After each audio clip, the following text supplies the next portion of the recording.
जैसे क्या मेरे गांव में जहाँ मैं रहता हूँ, एक्चुअली मैं बनारस से हूँ। तो वहाँ पे मैं जहाँ रहता हूँ वहाँ पे दो चार फैमिली जो मुस्लिम फैमिलीज हैं। मैं स्वयं पर्सनली यास्मीन जी की कई वीडियोस मैंने अपने मुस्लिम दोस्तों को दिया है। वो मतलब उनको मतलब ऐसा लगता है कि अरे नहीं, ये तो हेट फैला रही है, ये तो झूठ बोल रही है। मैंने बोला कि तुम स्वयं उस कुरान का सूरा आयत देख लो। अगर तुमको ऐसा लगे कि मतलब ये झूठ बोल रहे हैं, तो मुझे मुझे इतना विश्वास है यास्मीन जी पे कि अगर मुझे लगेगा कि वो झूठ बोल रही है, तो मैं स्वयं इस्लाम कबूल कर लूंगा। पहले तुम देखो तो सही कि झूठ बोल रहे हैं कि नहीं। तुमको स्वयं नहीं पता है कि वो चीज सही है या गलत। तुम बोल रहे हो कि नहीं, हेट फैला रही है। तुम देखो भाई, पढ़ो, उसके बाद बोलना। अरे हम्म। मुसलमानों की तो बुद्धि बंद ही रहती है, लेकिन हिंदू भी आदमी बहुत कम सुनना चाह रहा है। या उसके पास टाइम नहीं है, या वो ये चीज सुनना ही नहीं चाहता है। बाकी वो वीडियो देखता रहेगा इधर उधर के, लेकिन काम की चीजें नहीं सुनना चाहेगा। सबसे बड़ी बात है ना कि हिंदू जो है अपने धर्मों से, जो कि 1200 साल तक वो गुलाम रहा है, ठीक है। तो जिसने जो जो भी आया है इंडिया में, उन सबको सबसे पहले इन्होंने धर्म पे आक्रमण किया है। चाहे अंग्रेज हो, चाहे वो डच हो, चाहे वो फ्रेंच हो, चाहे वो मुसलमान क्यों ना हो, सबने हमारे धर्मों पे तो इतना दूर जा चुके हैं हम लोग। अब धीरे धीरे मतलब कि आना शुरुआत हुई है, तो मतलब वो चीजें अब धीरे धीरे बदल रही हैं। और उसमें एक एक्स मुस्लिम मोमेंट का बहुत बड़ा हाथ है। मैं किस प्रकार से मैं बताऊं, कितना धन्यवाद दे दूं कि यास्मीन जी हो चाहे कोई भी हो।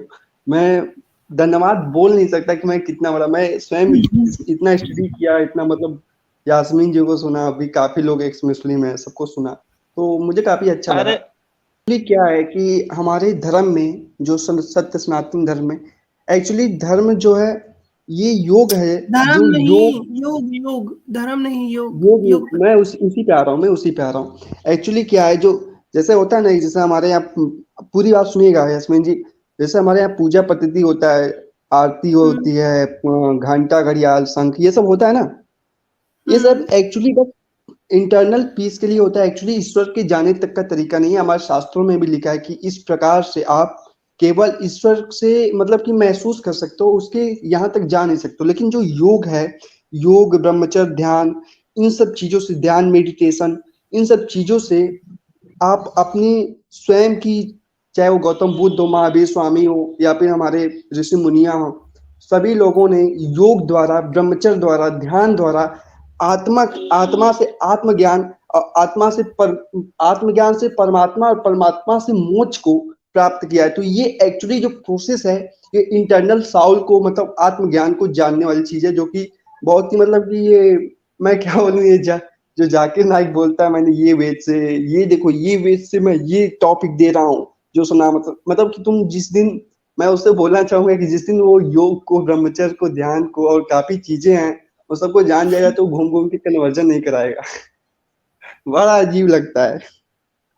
योग से देखो। बीमार। एक्चुअली देखिए, जैसे हम लोग अपना रोजाना जीवन जीते हैं, ठीक है। तो इसमें जितना हम्म। हमारे माइंड में नकारात्मक मतलब निगेटिविटी होती है, जो वो होती है। हम्म। लेकिन आप नियमित रूप से अगर आप सुबह उठकर ब्रह्म काल में मतलब सूर्य उदय होने से पहले आप नहा धोकर बढ़िया योग कर रहे हो, मेडिटेशन कर रहे हो, तो उससे क्या होता है, काफी हद तक जो आपकी थिंकिंग होती है ना, जो आपकी सोच होती है, विचार होते हैं, वो पॉजिटिव होने लगते हैं, और आपके मन से नकारात्मकता जो है वो खत्म होने लगता है। और आप काफी पॉजिटिव सोच और काफी मतलब सक्सेस की तरफ जो है, जहां से आप एक एक कदम जा रहे हो वहां पे आप दौड़ के जाने लगते हो।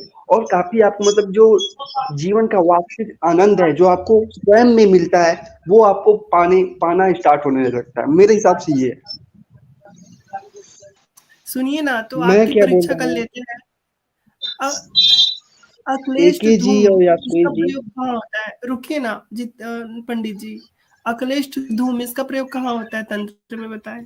तो मेरा एक प्रश्न है। जी।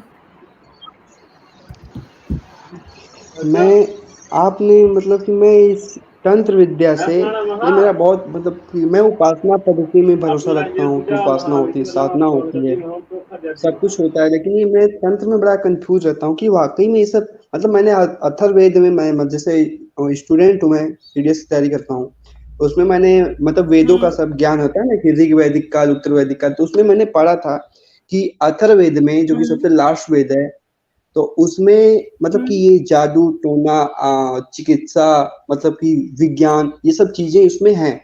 लेकिन उसमें अणिमा रिद्धिमा जैसे किसी भी मतलब वो सब करना, तो ये वाकई में एग्जिस्ट करता है कि मतलब कि ये बस हवा ही है? क्योंकि मैंने जो चीज पर्सनली जो मैंने किया है, जैसे मैंने मेडिटेशन किया है, मैंने उसके लाभ देखे हैं, मैंने योग किया, मैंने उसके लाभ देखे, पर मैंने ये बड़ा अजीब लगता है कि मतलब किसी का पाप किसी के ऊपर उतार देना, ये हाउ कैन पॉसिबल, मतलब ये समझ नहीं आता। आप बताएं, इसको क्लियर करें जरा। देखिए, जो आप अणिमा बोल रहे चीजें नहीं है, मिथ्या है। इस चीज में तो मैं भी मानता हूँ कि मैं भी इतना मतलब वो नहीं रहता कि मतलब कि ये तंत्र मंत्र होता है, जादू टोना, किसी पे वशीकरण, मतलब ये नहीं, सिद्धियों पे है, साधना पे, उपासना पे, जो आपको आत्मज्ञान दे, जो साउल मीटिंग प्रोसेस होता है, जो सभी साधनाएं हो, तो उस पे मैं यकीन रखता हूँ, क्योंकि उसका मैंने लाभ देखा है, मैंने किया है, तो उसका मैंने लाभ देखा है। उसमें काफी सारी मतलब चीजें होती हैं जो सकारात्मक हो जाती हैं, लेकिन ये सब मुझे भी बड़ा अजीब लगता है कि अरे। और देखो, सबसे बड़ी आप बात जो कि बोल रहे हो ना, हाँ, आप जो बोल रहे हो वो भी सही है, लेकिन अगर सच में अ, वशीकरण जैसा कुछ होता तो हमारे गौतम सिंह जी लिख रहे हैं कि वो किसी, क्या लिखते, किसी हीरोइन को पटा लेते। तो अच्छी बात है कि ऐसी चीजें नहीं होती, वरना गौतम जी के हाथ लगती तो जितने भी हीरोइन है वो गौतम जी के पीछे घूमते, हीरो बेचारे सबके सब देखते रह जाते। वही ना, जी वैसे तो बताइए। वो नरसिंह कौन थे, कांग्रेसी नेता था, जब वो लोकसभा का चुनाव हुआ था 2020 में, तो वो क्या, हम्म। नहीं नहीं 19 में हुआ था, तो उसने बैठाई थी पूरा वो, पूरा तांत्रिक जितने होते हैं उनका पूरा बैठाया था पूरा एक ग्राउंड में बहुत बड़े में, और सभी वो अपना तंत्र विद्या कर रहे थे कि इस साल वो जीतेगा, हम सभी मतलब ऐसा हम्म। कर रहे हैं, उपासना कर रहे हैं, हाँ, और हाँ, वो बंदा हाँ। हार गया।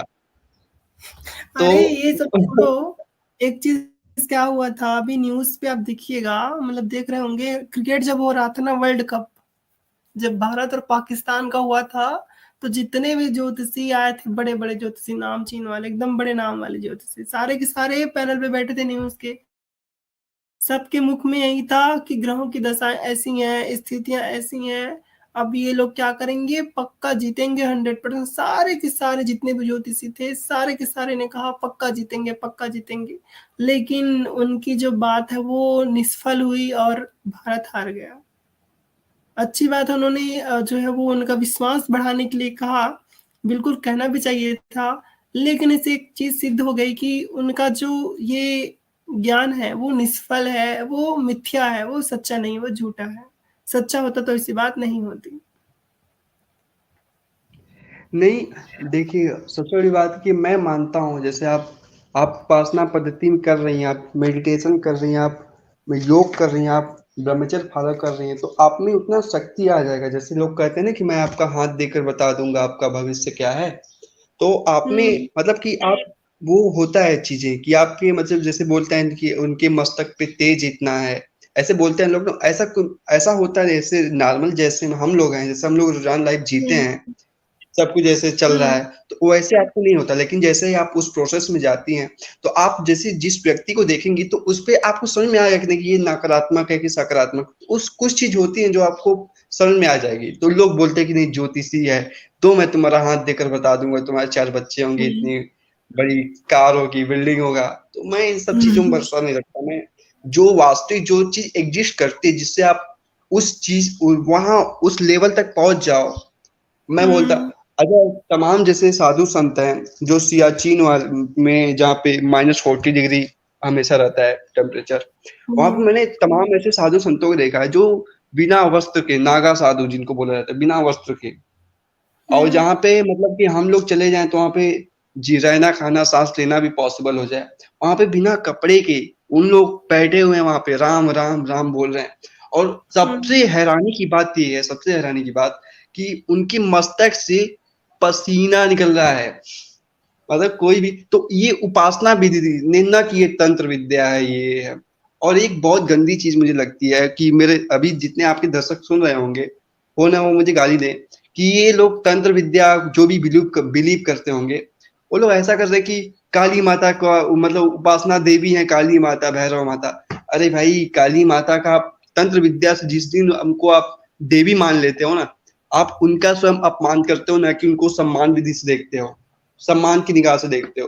क्योंकि काली जो है वो स्त्री जाति का, नारी जाति का एक वो मतलब अवतार दिखाया गया है कि एक नारी अपना जब कुछ सब कुछ सहन करती है तब तक ठीक रहता है, लेकिन ये मतलब कि एक सीधी-सादी लड़की से काली भी हो सकती है, ये रुद्र भी हो सकती है, ये अपने हक के लिए लड़ भी सकती है। इसका ये मतलब है, लेकिन लोग यहाँ पे तंत्र विद्या और भूत-प्रेत, जादू-टोना ये बड़ा अजीब लगता है। ऐसा आप जो लोग करते हैं तो आप लोग मत किया करो, इसका कोई मतलब नहीं। अच्छा, आपका जी प्रश्न पूछ रहा हूँ कि आप जैसे एक मुस्लिम घराने में पैदा हुई हो, तो आपको मतलब कि जैसे आप मतलब इस्लाम की सच्चाई जानी, एक मुस्लिम बन गई, तो आपको ऐसा क्या लगा कि आपने इतनी नॉलेज सनातन धर्म पे मतलब कि प्राप्त कर ली है कि इतना ऐसा मतलब क्या इंस्पिरेशन हुआ कि मैं चलूँ इस पे भी जानूँ? ये प्रश्न है। पास ऐसी नॉलेज लेने के लिए पड़े कि वे दूसरे धर्म की भी हम जो है वो पोल पट्टी खोलेंगे तो नॉलेज हो गया। जब मैं तो मुस्लिम आपका थी पर्सनली जो तो एक्सपीरियंस है वो क्या रहा है कि ऐसा लगा कि मतलब कि ये भी चीजें एग्जिस्ट करती है सनातन धर्म में की और ये भी हवा हवाई इस्लाम की तरह? देखिए, मैं एक चीज कहती हूँ, सनातन धर्म में, बौद्ध धर्म में और जैन धर्म में, ये जो 3 धर्म हैं, सिख धर्म के बारे में तो मैं नहीं जानती ज़्यादा, जैन, बौद्ध और सनातन धर्म, इनमें बहुत सारी चीज़ें ऐसी चीज़ें हैं जो मनुष्य समुदाय के लिए उनके जीवन के लिए बहुत सही है ना? मनुष्य, मैं अध्यात्म की बात नहीं कर सकती क्योंकि मैं ईश्वरीय सत्व में विश्वास नहीं रखती। तो सनातन धर्म में और जैन धर्म में और बौद्ध धर्म में कुछ ऐसी बातें हैं जो मानवता को सपोर्ट करती हैं। जैन धर्म में पूर्ण रूप से क्या चीज़ है? अहिंसा। अहिंसा से बड़ी चीज़ सनातन जैन धर्म में कुछ नहीं है। तो वो मानव के लिए बहुत अच्छी चीज़ है कि आप अहिंसक हो, है ना? हिंसा से दूर रहें। दूसरी चीज़, बौद्ध धर्म में महत्वपूर्ण क्या चीज़ है? वो है संयम। आपको स्वयं में संयम रखना है और अंधविश्वास से दूर रहना है। ये सबसे महत्वपूर्ण योगदान किसका है? ये महत्वपूर्ण योगदान है बौद्ध धर्म का। अब हिंदू धर्म में क्या है? हिंदू धर्म में बहुत सी ऐसी बातें और जो चीज़ें हैं वो बताई गई हैं जिसके द्वारा इंसान जो है वो अपने आप को समझने की कोशिश करता है और शांति की ओर जाता है। जैसे सबसे महत्वपूर्ण चीज़ जो है वो दुनिया को सनातन धर्म ने क्या दिया? वो है योग, जिसकी आज हर जगह विश्व के कोने-कोने में जिसको नाम लिया जाता है। तो सोचिए योग कितना महत्वपूर्ण है, उसमें बहुत सारी ऐसी विधाएँ हैं जो बड़ी-बड़ी रोगों का नाश कर देती है। जो डॉक्टर होते हैं एमबीबीएस और पता नहीं क्या-क्या जिनकी डिग्री होती है उनके हाथ में, वो भी अपने डॉक्टर के क्लिनिक से आने के बाद एक जगह पद्मासन में बैठ के साँस ऊपर खींच के, फिर छोड़ के ज्ञान मुद्रा में आसन और ध्यान करते हैं। ये वो चीज़ है जिसे डॉक्टर भी करते हैं, जो डॉक्टर नहीं है वो भी करते हैं। ये सब के लिए है।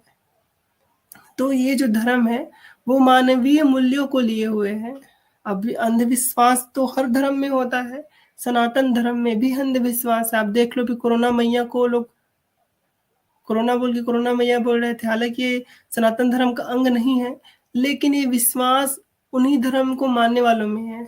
और पिछले अगर समय आप देखोगे तो आपकी जो सनातन धर्म है उसमें बहुत सारी ऐसी चीजें थी, छुआछूत जो है वो उनमें बीच में प्रकट हुआ। हालांकि मैं यूपीएससी किताब पढ़ रही थी जिसमें यूपीएससी फाइट करते हैं, तो उसमें भारत के इतिहास में बताया जा रहा था कि जब वैदिक युग था तो उस समय छुआछूत नहीं था, वो मध्य में ही छुआछूत आया और वो इतना बढ़ गया, है ना? तो ये जो चीज़ें हैं वो आपके समाज में प्रस्तुत हुई और आप लोगों ने उससे लड़ा और अभी बहुत हद तक कम हो गया। हालाँकि छुआछूत ये सब चीज़ें पूरी तरह से कम नहीं हुई हैं, लेकिन आप लोग जो हो वो ऐसे समाज, ऐसे धर्म से बिलॉन्ग करते हो जो अपने आप में परिवर्तन करता है। आपके जो इष्ट हैं, आपके जो गीता जी के जो इष्ट हैं, गीता जी जिसने बोली है भगवान कृष्ण, वो ही कहते हैं कि परिवर्तन जो है वो संसार का नियम है और इसका पालन आप अच्छे से कर रहे हैं और आपने अपने विधाओं में और जो विषय उनमें परिवर्तन किया है, बहुत अच्छी बात है। और एक जगह ये भी सुनने को आया है कि साउथ में जो मंदिर है वहाँ पर जो शूद्र जाति के लोग हैं उनको भी पंडित बनाया जा रहा है, साधु पांडा बनाया जा रहा है। ये भी अच्छी इनका वो है कि एक समानता जो है समाज में वो लाने का प्रयास किया जा रहा है। तो इस तरह से जो चीजें आपके धर्म में प्रविष्ट हुई जो गलत है, आपने उनको निकाला और उसको ऊंचाई में ले जा रहे हो। और वैसे ही ये जो 3 धर्म में गिनाई, जैन धर्म, सनातन धर्म और बौद्ध धर्म, ये 3 धर्म जो है वो मानवीय मूल्यों को सहेजे हुए हैं। बाकी धार्मिकता पे मैं तो कहती हूँ कि मैं इन पे विश्वास नहीं करती। जो ईश्वरीय तत्व है, आत्मा है और भी चीजें हैं, मैं उन पे विश्वास नहीं करती। एक्चुअली मैं क्या बोल रहा हूँ, ये जो आप छुआछूत की बात कर रहे हो, देखो ऐसा है कि अपना जो वैदिक युग है, ऋग्वैदिक काल, उसमें आप देखो और तमाम ऐसी चीजें हैं, जैसे गीता में देख लो, श्रीमद् भगवत गीता में श्री कृष्ण योगेश्वर ने स्वयं बोला है, चातुर्वर्णम मया सृष्टम गुण कर्म विभाजिता। 4 वर्ण हैं जो कि गुण और कर्म पे विभाजित होते हैं। और एक और श्लोक है, जन्मना जायते शूद्र कर्मणा द्विज पूज्यते। जन्म से एक मनुष्य जब पैदा होता है ना, जब वो पैदा होता है तो वो शूद्र ही पैदा होता है, क्योंकि वो जन्म से, तो अब जन्म लेगा तो तुरंत ज्ञान तो हो नहीं जाएगा, तुरंत तो वो क्षत्रिय योद्धा तो हो नहीं जाएगा, तुरंत तो वो बिजनेसमैन वैश्य तो हो नहीं जाएगा। तो जन्म से वो शूद्र ही पैदा होता है, लेकिन वो अपने कर्मों के हिसाब से, जैसे इससे तमाम उदाहरण है, लोग ऐसे तंज करते हैं कि अरे यहाँ तो छुआछूत है, यहाँ तो जातिवाद है। तो मैं उनको बोलना चाहूंगा ऐसे तमाम उदाहरण, जैसे रामायण में देख लीजिए आप, प्रभु श्री राम के गुरु जो थे वो वशिष्ठ थे, जो कि जन्म से ब्राह्मण थे और कर्म से भी ब्राह्मण थे, ठीक है। लेकिन उन दोनों के गुरु जो थे वो वाल्मीकि थे, जिन्होंने रामायण लिखा है। वो जन्म से दलित थे, मतलब कि वही शूद्र थे, उन्होंने अपने कर्म से अपने आप को ब्राह्मण बनाया, ठीक है। और में निषाद राज हैं, केवट हैं, ऐसे तमाम उदाहरण मिलते हैं। तो ये चीज देखा, उसमें वो सबरी माता थी जिनका जूठा वैर खाया था प्रभु श्री राम ने। तो ये तमाम चीजें उदाहरणों में मिलती है। लेकिन ये क्या है ना, आपने एक चीज बोला कि गीता में लिखा हुआ कि समय परिवर्तनशील है, changes is the rule of God, संसार का नियम है परिवर्तन। तो समय समय पे कुछ चीजें बुराइयां आती रहती हैं, ये धर्म का हिस्सा नहीं है। और सबसे बड़ी बात कि देखिए, धर्म की बात आप बोली कि बौद्ध धर्म, जैन धर्म और सनातन धर्म, तो मैं क्या बोल रहा हूँ, बहुत लोगों को एक मिस सिस्टम होगा कि मतलब बहुत कंफ्यूजन होगा कि बौद्ध धर्म अलग है, जैन धर्म अलग है, सनातन धर्म अलग है। ये बहुत बड़ा वो मतलब कि एक वही लोग हैं जो उसको बिलीव करेंगे तो वो अपने आप को अंधकार में रखे हुए, क्योंकि जो पहला उपदेश दिया था गौतम बुद्ध ने, वो सारनाथ बनारस में दिया था। चूंकि मैं बनारस में हूँ, मैं इसी स्थान पे पैदा हुआ, तो उन्होंने उपदेश देने के बाद लास्ट में बोला था, चूंकि कई लोग बोलते हैं कि उन्होंने पाली शब्द का यूज किया, मतलब कि अपना सभी ग्रंथ पाली भाषा में लिखा है, तो उन्होंने पाली शब्द में बोला कि ऐसो धम्मो सनातनम, मतलब यही सनातन है। उन्होंने जो सनातन धर्म में मतलब जो व्याप्त हो गई थी, जो बुराइयां थी, तंत्र विद्या, आडंबर, ढोंग ढकोसला, यही सब चीजें ना, उसमें यही से मतलब कि इससे बलि प्रथा, सती प्रथा, सब व्याप्त हो चुकी थी, जो बुराइयां थी। तो इस चीज को दूर करके उन्होंने सनातन का जो निचोड़ दिया, उसमें उन्हीं ने अष्टांगी मार्ग दिया। तो अष्टांगी मार्ग में आप एक भी ऐसा प्रोसेस है जो पद्धति उन्होंने दिया, योग, सम्यक वाणी, सम्यक योग, सम्यक सब कुछ, जो आठ मार्ग उपासना विधि आप उन्होंने बताया है, तो वो एक भी ऐसा विधि है जो वेदों से हट के है नहीं, ये सब वेदों का ही है। तो उन्होंने सनातन धर्म का, जैसे होता है ना, दूध का आप सबसे निचोड़ आप निकालोगे तो आप घी निकालोगे, जैसे दूध को सबसे प्योर, एकदम प्योर, सबसे उसका महंगा चीज आप घी निकालोगे, वैसे उन्होंने सनातन का एकदम निचोड़ निकाला। और उन्होंने बताया कि ऐसो धर्मो सनातन, मतलब यही सनातन है। लेकिन लोग बोलते हैं कि अरे नहीं ऐसा। हाँ, देखो ऐसा क्या यास्मीन जी, क्या होता है कि मैंने पहले ही बोला कि ये घंटा, घड़ियाल, आरती, पूजा, ये सब देखो, ये ईश्वर की पूजा नहीं, प्रकृति की पूजा है। आपको याद होगा कोरोना काल में नरेंद्र मोदी जी ने, आप इंडिया के होगी तो आपको पता होगा कि उन्होंने एक बार वो बजवाया था, क्या थाली बजवाया था। अब उसका मतलब क्या निकला, बस नरेंद्र मोदी का ऐसा नहीं कि उनके माइंड में आया कि चलो भाई ये लोग बहुत मतलब बोर हो रहा है, चलो घंटा बजवा दो, थाली बजवा दो, ये सब मस्त हो जाएंगे, मजा आ जाएगा। ऐसा नहीं है। क्या होता है कि आप जैसे घंटा बजाते हो तो उससे जो फ्रीक्वेंसी निकलती है वो तमाम प्रकार की जीवाणुओं, कीटाणुओं को नष्ट करती है, जो कि हवाओं में व्याप्त होते हैं। तो हर एक के घर तो घंटा होगा नहीं, जाहिर सी बात है। भाई मुस्लिम है वो तो घंटा रखेंगे नहीं, ईसाई है वो तो घंटा रखेंगे नहीं, मतलब ऐसे होगा। तो उन्होंने बोला कि आपके घर थाली है, घंटा है, जो आप उसको बजाओ, उससे क्या होगा कि कीटाणु जो है वो हो जाए। तो एक बार उन्होंने बोला कि आप दिया जलाओ। दिया क्या होता है? दिया उससे आप मिट्टी की दिया होती है, उसमें आप वो तेल डालकर उसको जैसे जलाते हो तो उससे जो वो तरंग उत्पन्न होती है ना, उससे कीटाणु जीवाणु जो आसपास होते हैं वो क्या होता है, वो नष्ट होते हैं, वो खत्म होते हैं। तो जो कोरोना फैला हुआ था वो हवाओं में था, तो उस माध्यम से वो खत्म हो रहा था। उसका ये मतलब था। और सनातन धर्म में जो ये लोग ये मानते हैं कि ये पूजा पद्धति है, तो ये सिर्फ प्रकृति को शुद्ध करने की एक प्रकार से प्रकृति की पूजा, ये वास्तविक पूजा ये नहीं। वास्तविक पूजा तो योग है, वास्तविक पूजा तो मेडिटेशन है, वास्तविक पूजा तो ब्रह्मचर्य है, क्योंकि आपको आत्मा से परमात्मा, आत्मज्ञान, परमेश्वर तक ले जाने की प्रोसेस है। और ये जैन बौद्ध ये सब मतलब कि सनातन ये है, वास्तविक मूल है इनके। बाकी आप बताइए यास्मीन में। मुझे आपकी आपकी जितना नॉलेज तो नहीं है आपके धर्म का, तो इसमें कुछ नहीं कह सकती। आपने जो बोला सही बोला अपने हिसाब से।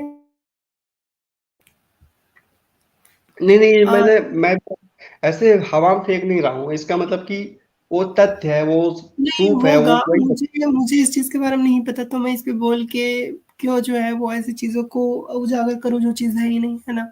और वन सेकेंड एक और हमारे साथ अच्छा यास्मीन मैम, लगता है ये एक बंदा है वो कब से कमेंट कर रहा है कि यजुर्वेद के चौथे 40वें अध्याय में लिखा है कि ईश्वर की कोई मूर्ति नहीं होती, कोई मतलब वो नहीं होता, वो निराकार है, ऐसा वैसा। मैं उसको एक जवाब देना चाहता हूँ कि आपने जब भगवत गीता पढ़ेंगे तो उसमें श्री कृष्ण ने अर्जुन को समझाया कि अर्जुन ने पूछा कि क्या ये सब लोग साकार हैं, ये देखिए सब मेरे ताता चाचा हैं, ताऊ हैं, बाबा हैं, सब लोग हैं, मैं इनको कैसे मारूं? तो श्री कृष्ण ने उनको बड़ा, आपके लिए जवाब है सत्यपाल सिंह जी आपके लिए, कि उन्होंने बोला कि एक मिनट, उन्होंने बोला कि हे अर्जुन, इस भूमि पे, इस धरातल पे हर एक व्यक्ति है जो निराकार है, सब कोई निराकार है, सिर्फ मैं, ऐसा नहीं कि ईश्वर है, ऐसा सब निराकार है। उसका उन्होंने एक बहुत जबरदस्त उदाहरण दिया। उन्होंने बोला कि अर्जुन, आज से तुम 20 साल पहले थे, जब आप युवक थे, तब आप कैसे थे, आपकी शरीर कैसी थी, आपकी दशाएं कैसी थी? उन्होंने बोला मैं छोटा था, मैं ऐसा था, मैं वैसा था, उसमें मेरे विचार सूक्ष्म थे। लेकिन आप 20 साल बाद कैसे हो? और जब 20 साल पहले थे उसके 10 साल पहले आप कैसे थे?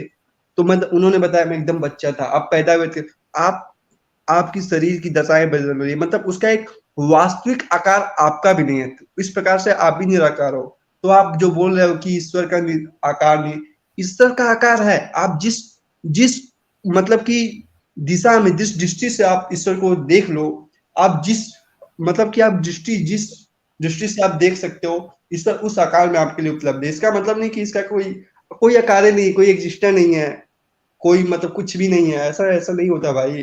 पूरी नॉलेज दे दिया करो। मेन चीजें बातें होती है तो बात जिस टॉपिक से शुरुआत होती है खत्म उस पे नहीं होती है ना। तो ये चलता रहता है इसका। इंसान बच्चा पैदा होता है बच्चे की तरह, लेकिन मरता है बूढ़े की तरह। तो जरूरी चलिए नहीं कि ठीक है अभिनव जी, आपका आने के लिए बहुत बहुत धन्यवाद सर, पुनः पधारिएगा। बिल्कुल बिल्कुल, आप मेरी बहन के समान हो। जी जी धन्यवाद, नमस्ते। नमस्ते नमस्ते मैम।